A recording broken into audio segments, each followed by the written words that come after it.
So then we want to negotiate how much you're making, and we'll put in, and we'll just say, look, if anybody's going to make more than $100,000, we want to know about it, because this is startup, and generally it's interesting as an entrepreneur. You will find that if you own enough of your company, it's better to pay yourself less than it is to pay yourself more, interestingly. Because if the typical price-earnings ratio is higher than a certain amount, I don't need to go into it too much, but it turns out sometimes it's better not to pay yourself at all, because if you have enough stock in the company. He has tax tricks. So is that what Elon Musk did? Boy, Elon did a lot of very interesting things. He actually borrowed from Tesla to give to SpaceX at one point, and borrowed from SpaceX to give to Tesla at one point. Both were really dicey.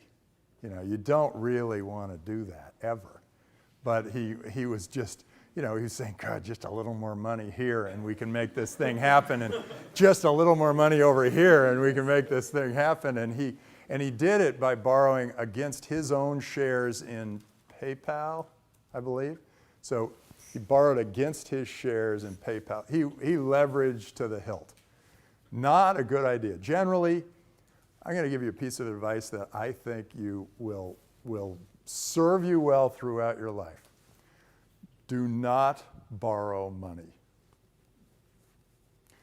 Do not borrow money unless there is a very limited thing that you're borrowing it against, and you can afford to lose that thing. Okay, now, a mortgage on a house, that may be okay. But in general, and never, ever personally guarantee anything. That's how, I'm just talking about it. How do I know of the people, not the companies? Companies can go bankrupt all the time. Of the people who have gone personally bankrupt, it's been personal guarantees and it's been borrowing money personally. So beware of those two things. And if you learn nothing else here at Draper University, and God knows you haven't learned anything, but if you learn nothing else, that's it. No personal guarantees, and when you borrow, if you borrow against something that you are not afraid to lose. Okay. Yeah. Can you explain the personal guarantee system in the United States? Here's what happens. If I loan to you and I'm a bank, I might loan to your business. And then I say, well, and if the business can't cover this, I want you to personally guarantee it. So that means if the business can't cover this loan and your business goes out of business, that's bad enough. But then they go after you. They take your house, they take your car, they take you, you're out on the street. And it's tough. And that's the deal. So, it's a tough job to be a banker. Yeah. What if you earn good salary from your own company, but don't spend it, save it, and invest it in the later and earn more stocks?